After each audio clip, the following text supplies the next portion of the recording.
Olhe para o céu noturno. Aqueles pontos de luz que parecem eternos, na verdade, contam uma história de nascimento, vida e morte que se desenrola ao longo de milhões e bilhões de anos. Cada estrela que você vê está em algum ponto dessa jornada cósmica extraordinária. Esta é a história do ciclo de vida das estrelas. Nossa história começa não com luz, mas com escuridão. Em regiões remotas do espaço existem nuvens imensas e frias, compostas principalmente de hidrogênio e hélio, com pequenas quantidades de poeira cósmica. Estas são as nebulosas moleculares, berçários estelares onde tudo começa. Imagine uma nuvem tão vasta que levaria à luz milhares de anos para atravessá-la. Dentro dessa escuridão gelada, a temperaturas próximas do zero absoluto, algo extraordinário está prestes a acontecer. Talvez a onda de choque de uma supernova distante atravesse a região. Talvez duas galáxias estejam colidindo. Seja qual for o gatilho, a nuvem começa a se contrair. A gravidade, aquela força fundamental e implacável, puxa a matéria para dentro. Átomos que flutuavam separados por vastas distâncias agora são empurrados uns contra os outros. À medida que a nuvem colapsa, ela se fragmenta em regiões menores e mais densas. Cada fragmento é uma estrela esperando para nascer. No centro de cada fragmento em colapso, a pressão aumenta dramaticamente. Os átomos são comprimidos com tanta força que começam a se mover mais rapidamente. E movimento significa calor. O núcleo da protoestrela começa a aquecer, primeiro para centenas, depois para milhares, e eventualmente para milhões de graus. Quando o núcleo atinge cerca de 10 milhões de graus Celsius, algo mágico acontece. Os núcleos de hidrogênio, normalmente repelidos uns pelos outros por suas cargas elétricas ativas, são comprimidos com tanta força que se 4 átomos de hidrogênio se combinam para formar um átomo de hélio. No processo, a quantidade de massa é convertida em energia pura, exatamente como Einstein previu. A fusão nuclear começou, uma estrela nasceu. A pressão da radiação gerada pela fusão empurra para fora, equilibrando perfeitamente a força gravitacional que puxa para dentro. A protoestrela para de colapsar. Ela encontrou seu equilíbrio. Os ventos estelares varrem o gás e a poeira restantes, revelando a estrela recém-nascida em todo o seu esplendor. Onde antes havia apenas escuridão, agora brilha uma nova luz no cosmos. Agora, nossa estrela entra na fase mais longa e estável de sua vida, um período chamado de sequência principal. É aqui que nosso próprio Sol está agora, e estará pelos próximos 5 bilhões de anos. Durante a sequência principal, a estrela é um exemplo perfeito de equilíbrio. No núcleo, 4 milhões e 600 mil toneladas de hidrogênio são convertidas em hélio a cada segundo. A energia liberada cria uma pressão que empurra para fora, impedindo que a gravidade esmague a estrela. É uma dança delicada entre forças opostas, uma que pode durar bilhões de anos. Mas nem todas as estrelas vivem a mesma vida. A massa determina o destino. Uma estrela massiva, com 10, 20 ou até 100 vezes a massa do Sol, queima seu combustível de forma voraz. Brilha intensamente em tons de azul e branco, produzindo tanta energia que sua vida será curta para padrões estelares, talvez apenas alguns milhões de anos. Já uma estrela pequena, uma anã vermelha com apenas 1/10 da massa solar, economiza seu combustível como um avarento cósmico. Queima hidrogênio tão devagar que pode continuar brilhando por trilhões de anos, muito mais tempo do que a idade atual do universo. Nenhuma anã vermelha jamais morreu de velhice ainda, simplesmente porque o universo ainda não é velho o suficiente. E há estrelas médias, como nosso Sol, que vivem cerca de 10 bilhões de anos na sequência principal, um tempo gloriosamente longo, mas não eterno. E é isso que torna sua jornada tão poética, porque todas as estrelas eventualmente devem enfrentar o fim de sua juventude. Depois de bilhões de anos convertendo hidrogênio em hélio, algo inevitável acontece. O combustível no núcleo da estrela se esgota. O hidrogênio acabou, transformado completamente em hélio inerte. Sem a fusão gerando pressão para fora, a gravidade finalmente vence. O núcleo de hélio começa a colapsar sob seu próprio peso.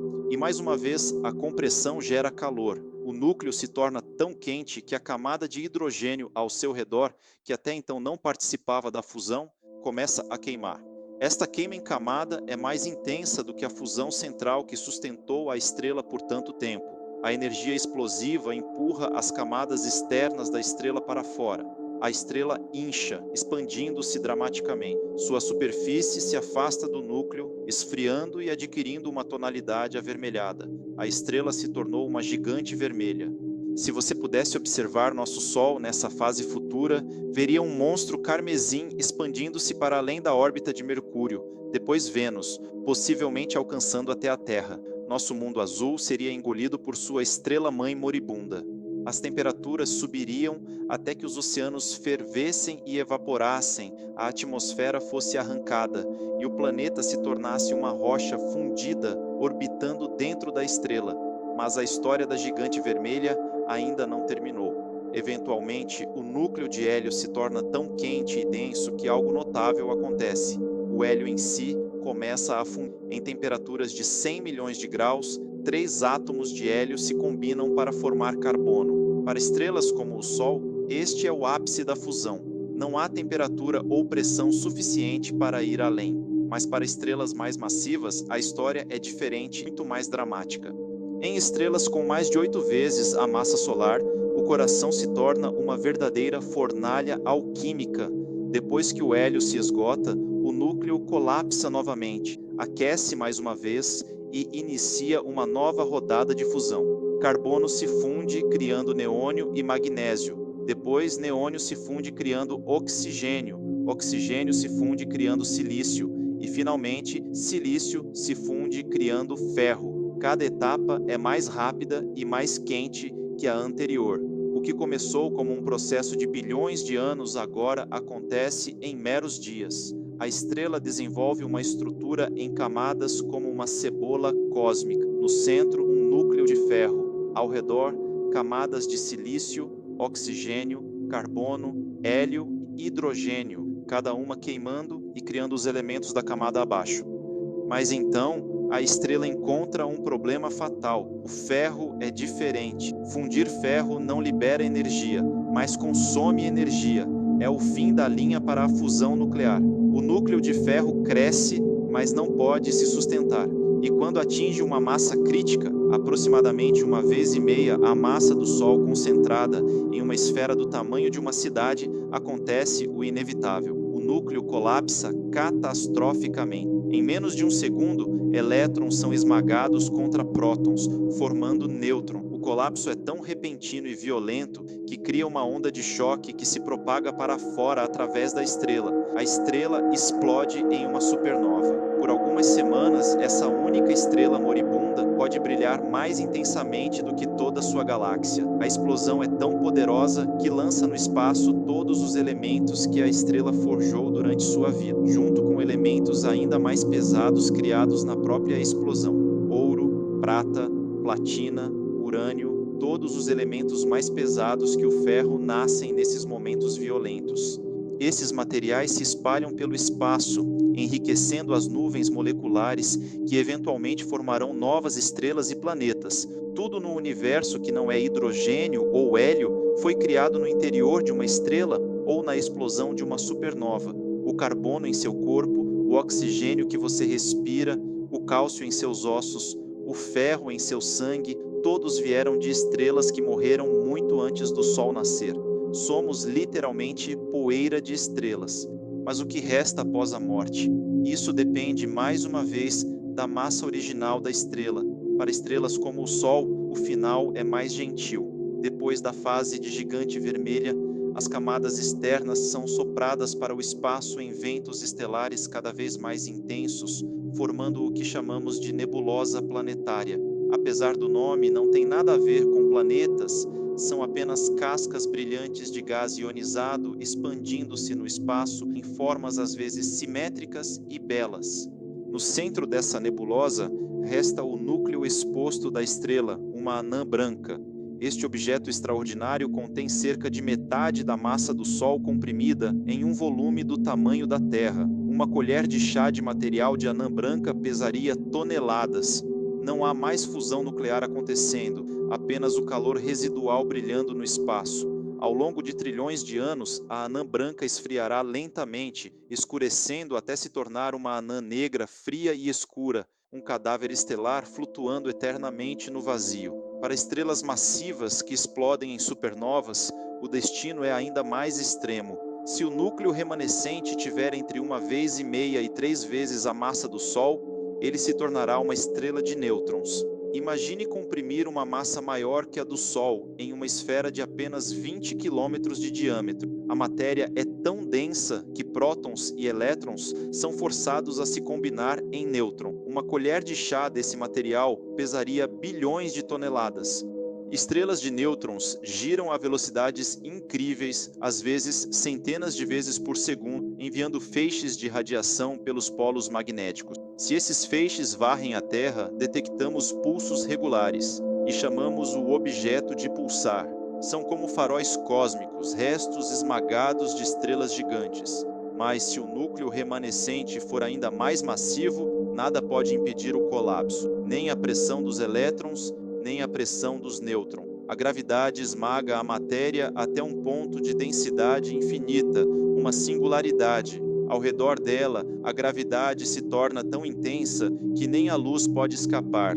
Forma-se um buraco negro. Aqui, nossa compreensão da física atinge seu limite. O que acontece no interior de um buraco negro permanece um dos maiores mistérios do universo. É um lugar onde o espaço e o tempo se torcem de formas que mal podemos imaginar, onde as leis que governam o cosmos talvez sejam reescritas, e assim termina a vida de uma estrela. Mas é realmente um fim? Os materiais ejetados pelas supernovas e nebulosas planetárias não simplesmente desaparecem, eles se misturam com o gás interestelar, enriquecendo-o com elementos pesados. Essas nuvens enriquecidas eventualmente colapsam sob sua própria gravidade, fragmentam e formam uma nova geração de estrelas. Estas estrelas de segunda ou terceira geração nascem já contendo elementos pesados, elementos que permitem a formação de planetas rochosos, oceanos de água e, eventualmente, vida. Nosso Sol é uma dessas estrelas mais jovens, nascido de uma nuvem enriquecida pelos cadáveres de estrelas anteriores.